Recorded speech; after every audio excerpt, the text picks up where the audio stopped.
Hey everybody, welcome to us talking about some spoiled cards from the Investigator deck. There's one from the purple, a few weaknesses, and then a bunch from the blue. Let's dive right in, shall we? First off, I have the purple card, which seems to be Jacqueline Fine's special card. It's the Arbiter of Fates. This is a 3-cost talent asset that commits for a brain, a foot, and a wild. It goes in her deck only, and the reaction is when you use Jacqueline Fine's reaction ability, Exhaust Arbiter of Fates, this use of her ability does not count towards its limit. So her reaction ability is, when an investigator at your location would reveal any number of chaos tokens, reveal 2 additional tokens. Of the revealed tokens, choose and cancel 2 non-autofail tokens, or 1 autofail token, limit once per round. So you just get to do her ability more. You get to play her ability more. Seems like a fine time. Right? Seems good. Mm-hmm. Being able seems. Sorry, go for it. I was gonna. My point was nothing. I'm gonna let you take it. Okay. I was just gonna say this card. This card is like an Olive McBride that doesn't take up your ally slot. Yeah. It's pretty much the same thing. And I mean, the more times you can use better. your character's ability, the more fun you'll have, because that's like why you play the character. Of note, this seems to follow the same line as Winnie's personal weakness or personal ability, where it's a green card. So this is a purple card, not the weird neutral color that personal cards usually are. So seems to be something they're doing for this cycle of decks. It's just it's kind of weird, but it's kind of weird. But I also don't know. Like, I'm interested to know why. Maybe there's a reason, like going forward, right? Yeah. But I mean, like as far as Winnie's go, it's a massive buff because it's a green skill. So exactly. You can find it with Daredevil and stuff. Yeah. So stronger than it would be otherwise. I mean, are there purple cards that care about like searching for purple cards, or like? I don't think so. There's like a purple card that cares about discarding a purple card. Yeah, interesting to see. Maybe then with future design, something like that will open up more. But anyway, this one's not too exciting. Let's jump on to some of these weaknesses. One's a basic weakness, and one is just a weakness. Called by the Mists is a revelation. Put Called by the Mists into play in your threat area. Forced. After you initiate a skill test with a difficulty of 4 or higher, take 1 damage. 2 actions, discard Called by the Mists. This seems like, now you could tell me I'm wrong, but this seems like the perfect card that'll kill Bryn. Yeah. Oh no, it doesn't seem like that bad of a weakness. No, it's pretty soft. I think the design is neat. And it's the exact card that someone will be like, I'm not going to worry about this right now. And then it's just going to like poke them over and over again. Is Called by the Mists Stella's weakness? It could be. I think so, yeah. Yeah. That's neat. Yeah, it seems very soft. If that's a personal weakness, which it is probably because it's not a basic weakness, that is a very soft personal weakness. It's just a dead draw in 2 actions, right? Yeah. Yeah, but you kind of do have to take care of it. You do, yeah. But I mean, yeah, in terms of... It's like your personal weakness was just internal injury or something like that. Yeah. Which, is not too bad, because you can let it bleed for a little bit, and then it can eventually kill you.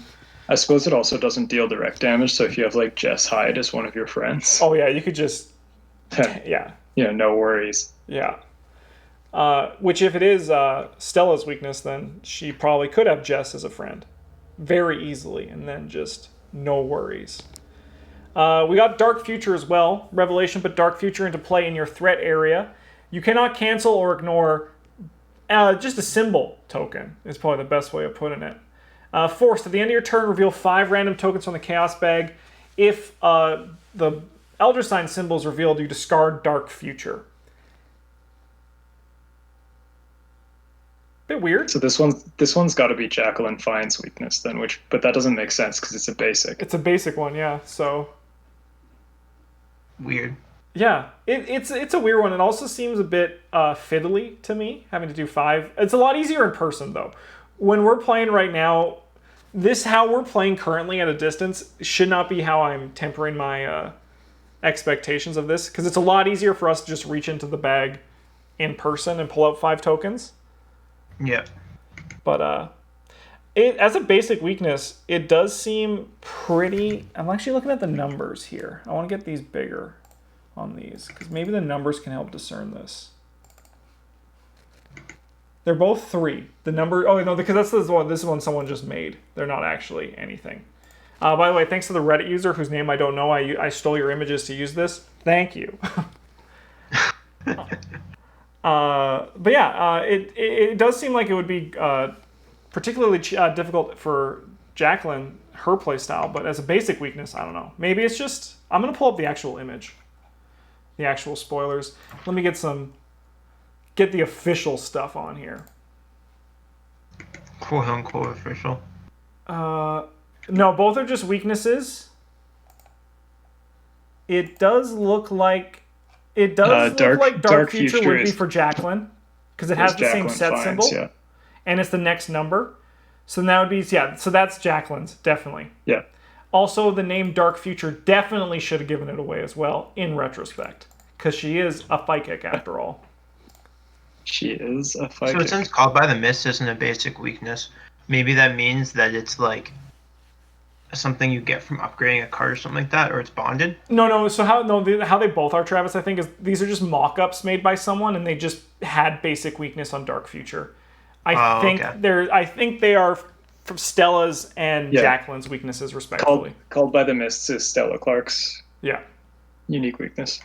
So we're a victim of poor craftsmanship. Yeah. Yes. Yeah. But yeah, that's all. But let's move on. The Jacqueline one does seem it would be pretty interesting to have to deal with. Flesh Ward, 3-cost asset that's a ritual. Commits for a brain symbol. It has a spell that can take damage. What world is this? It has 4 charges, damage and horror, by the way. 4 charges. When you are dealt damage and/or horror from an enemy attack, exhaust Flesh Ward and spend 1 charge. Cancel 1 damage or horror just dealt from that attack. It seems pretty solid. Yeah, it seems very good for what's her face, Diana Stanley. You can play it with Uncage the Soul for free. Yeah. You just sit there and soak damage in the early turns when you're weak, and then throw it away when you're done. Yeah. Dump it in the basement. Yeah. And a spell that takes damage, what won't they do? It's crazy. All right. We also have Gret Wagner. This is the Purifier. She's a 5-cost asset that commits for a book and a fist. She's an ally and a hunter. You get +1 fist. As a reaction, after you defeat an enemy, exhaust her and deal 1 damage to her. Discover 1 clue at your location.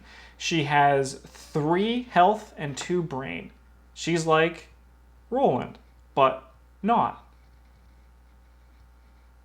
Yeah, she seems pretty solid for playing blue characters in solo. Yeah. With iron and salt with water and fire. Is that the actual written flavor This text? card seems like kind of mad at me. Like on one hand, it's a level 0, just like actually, if you want an ally at level 0 that just buffs your punch in blue, you kind of have to take B-Cop. And this is a different option to that, but at the same time, it's just like, eh. Yeah, I think this one's only good if you're playing true solo, or like if your team is a little soft on being able to gather clues. It might be good in multiplayer in Roland. Yeah. Also could be good with Tommy, right? The price of allies aren't really a big deal with him because he just gets that money back or turns them in their body into bullets. And he's going to be defeating enemies anyway, so if he can grab some clues on the way, that's pretty good to then also just get all the resources back. Mm. Yeah, this one's like a little pricey, but I think overall it's pretty... It's not too exciting though. I'm with you. It's because it's like Roland's ability. It's just not too punchy. All right, let's see what's next. Glory. This is a 1-cost event that commits for 2 books. It's a spirit, so fast. Play after you defeat an enemy, draw 2 cards. With the flavor text, ding, ding, ding. We did it. As like whatever. Yeah. I suppose this will probably be like a key card in the what's his face deck, Punchy Man deck, because you're gonna be going through a lot of cards. Yep. But Yeah, I can't think of any. You want to play a lot of spirit events. Yeah, because outside of that, it's like are there any like blue guys that like feel like they're really missing cards currently, or is it just for Tom? What's his name? Tony? Is his name I don't Tony? know. Punchy Man. Punchy Man. I'm gonna Nathan find him. Cho. Tony's the Nathaniel guy Cho. from Dreamlands. No, I think like in general, it's just for him. Like most of the time, with your blue characters, you don't have enough money to play the cards you have anyway. So. His name is Nathaniel. Wow, we weren't even close. No, we weren't even freaking close. Yeah, I think so, because his ability, just to remind everyone, is when you deal damage to an enemy by an event or a fight ability on an event, deal 1 additional damage. So you're going to be playing these events to just, you'll be going through that stuff quicker. But yeah, otherwise I don't see anyone, not too excited for any other. There could be some sort of a neat Leo Anderson jellyfish egg deck. And I'm not just saying that because I'm obsessed with the jellyfish egg. Anything to get more delicious jellyfish juice, right, Bryn? Anything. We also have a level 0 Monster Slayer, which commits for, on this version, it is just 1 wild. It's a spirit card. Fight. This attack deals +1 damage. It seems like really good for Nathaniel Cho. Yep. Would there be any current decks, do you think, that you'd want to put this in at the beginning? So like maybe there's an argument to be made for putting this in like a Mark Harrigan deck. Yeah, it's got base 5 punch already. Yeah. Yeah, and you just get to draw so many cards that there's no way you're ever going to be able to play all of them, and this is like having an extra bullet for one of your guns that just didn't cost you anything. Yeah, definitely. It's just, yeah. And then if you want to upgrade into the Super Monster Slayer, you still got to pay full price, but at least you feel like you saved something, right? All right, let's see what's next. I think this next card's pretty sweet. So this one apparently was spoiled earlier, but it's my first time and our first time discussing about it. I went back and looked over some old videos. We got 1/2 punch. This is a 2-cost event that's a spirit and a tactic, commits for a fist. Fight. You get +1 for this attack. If you succeed, you may fight that enemy again. You get +2 fists and deal +1 damage for that attack. I mean, that seems good. Yeah, I mean, I like the flavor of it, you know. Punching a dude in the face twice seems like a really good time. I just think also it's a pretty fair. Like, the cost is super affordable, right, for what it does. Quite similar in terms to that Backstab, the core set green card. Yeah. Fight with your foot and deal 3 damage. This is not so different. It costs 1 less to play, but you also have to succeed an additional test. Yeah. Which then most of the time when you're playing this deck, this class, you'll be able to punch someone once and then you can punch them again, no problem. Yeah, I just think we'll see it a lot in our goon decks. It's just there's just a lot of impact there on that card. Yeah. Nice action. Yeah, yeah. Then we got Stand Together. This is a 0-cost event. It's a spirit that commits for a brain. Level 0, Stand Together. Choose another investigator at your location. Both you and that investigator gain 2 resources. It seems pretty solid. Yeah. Yeah. It's like good. In our multiplayer things, yeah, definitely. You can help someone out, make their day to feel a little bit brighter. You know? I'll do anything. Yeah, you're always happy to have the resources as a blue character. Yeah.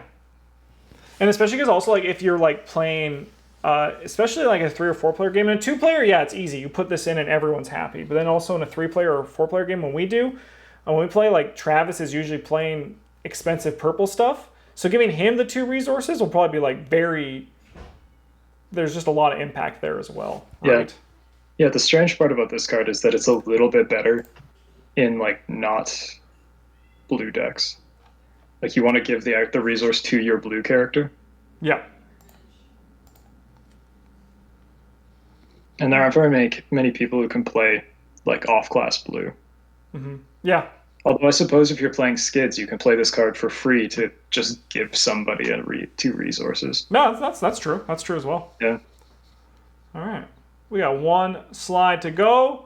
We got Relentless. This is a 0-cost asset that commits for a fist and a foot.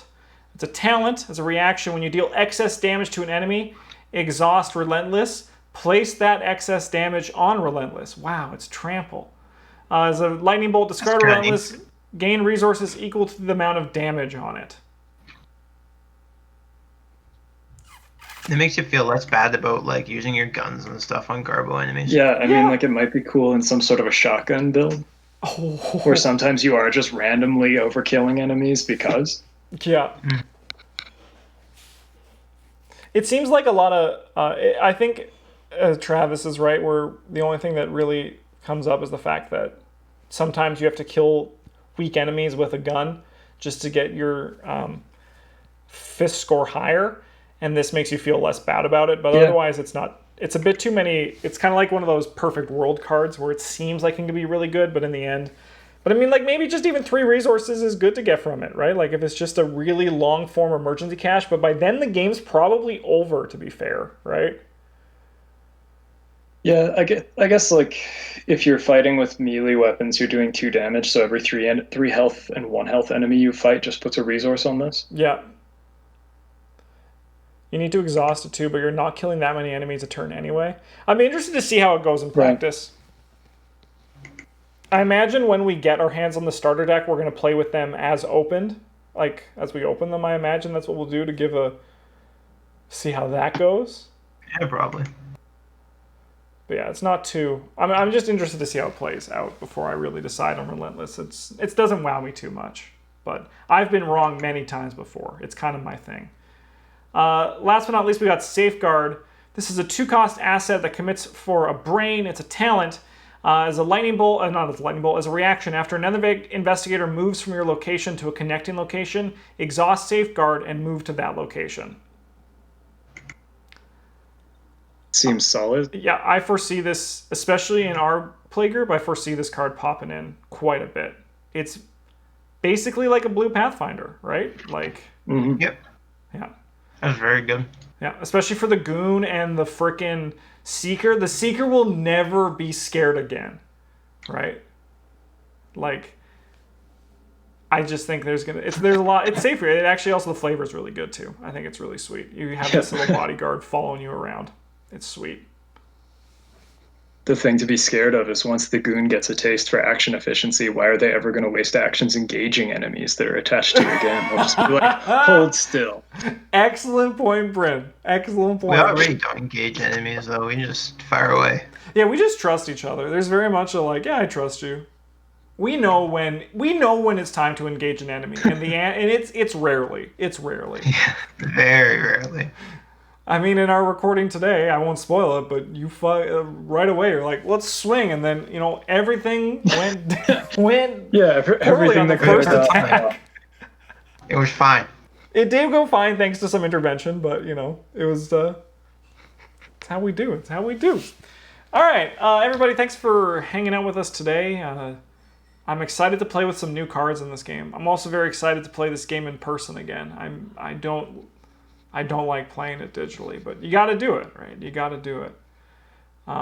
Yeah, like it's better than not doing it at all. Exactly. So what do you guys think of these cards? In the comments, let us know below. We would love to hear what you guys think. And yeah, we'll see you guys in a few days for some more Arkham Horror content. In the meantime, have a good one. Bye.